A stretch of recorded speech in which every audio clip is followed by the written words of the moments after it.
Yeah, it's there and people benefit from it and they want it.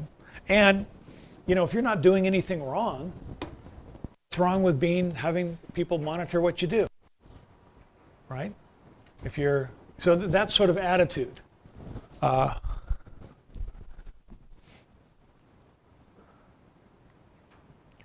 So the Bill of Rights says, government shall make no law restricting freedom of speech or freedom of the press. Why? Well, because the regulators, this came up in an earlier conversation, regulators want to make sure that things are safe, that the speech and the press are safe and true. In fact, when radio was first developed, there were bills in Congress sponsored by the National Newspapers Association to regulate radio so that they did not broadcast any news that hadn't been first published in a newspaper. They said radio was like really unsafe. People could broadcast anything. Newspapers have been here a long time. They have editorial control. They're safer.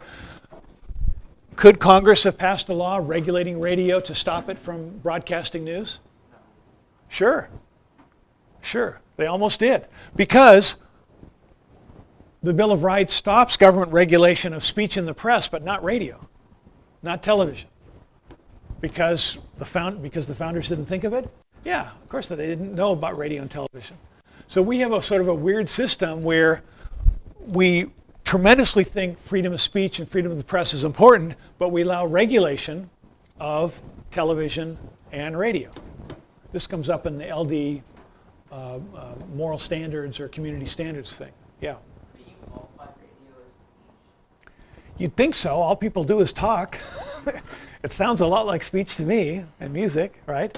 But I just mentioned this because we have this, in the time that the Constitution and Bill of Rights were passed, you had a system very skeptical of government and power, arbitrary power.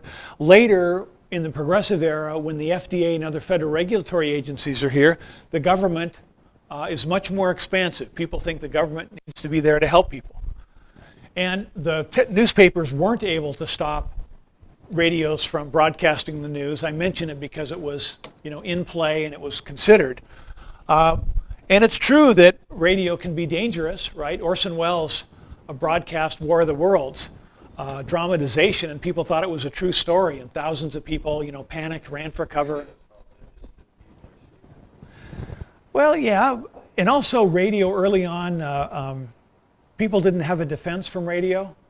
Like when you saw, before radio and television, when you saw a politician, the president of the United States, he was like way in the distance on the back of a railroad car shouting, right? But when radio came, FDR is in your living room, and you're sitting in your own living room at home, and he's talking to you conversationally as if he's in the chair chatting. And so we didn't have a mental defense against television and radio. So in the U.S., Roosevelt, the government had a lot of power through the radio. In Europe, the radio played a big deal in propaganda campaigns and so forth, because again, people weren't used to it, I would argue. So anyway, early regulation of radio. And so this is, because it's electronic, that's why I'm mentioning it in this part of the presentation. So did speech protection control electronic speech? And I'm arguing it didn't. Another related thing to this, even though the government didn't stop radio from broadcasting the news, government did control political speech. The government owns the airwaves. This is relevant to the electronic surveillance. And there's debate about it, but basically the local radio station has a permit to use that wavelength for their station. But they only have that permit at the okay of the federal government, the Federal Communications Commission. So once a year, once every couple years, they have to have a public hearing where they have to say that they're serving the public good with their radio station. The federal government used to have the fairness doctrine that said anytime you spend a few minutes talking about conservative things, you have to do the other side. It has to be balanced. During that time, we had no anti-government radio, because anytime they're critical of the government, they'd have to have other stuff, and radios had to pay It costs money. So having all this time was not earning money. So there was no Rush Limbaugh. Rush Limbaugh only came when the Fairness Doctrine went down. Congress is actively today, no surprise, Democrats, trying to stop Rush Limbaugh and talk radio. Because they look at talk radio and 99% of it is attacking them. And they hate that. They tried to have these liberal stations. Al Gore started Air America and was involved and sold it to Al Jazeera. So we do have Al Jazeera for an alternate viewpoint and so forth. But the point is, for many, many years, conservative or market-oriented ideas were blocked from radio and television by government control of the airwaves and regulation. So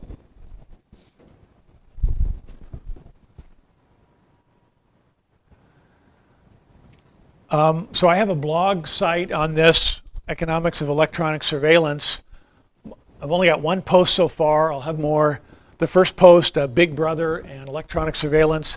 How many of you seen Yes Minister, the British television show? I'm a huge Yes Minister fan. This is like the best pro-market television show I know of.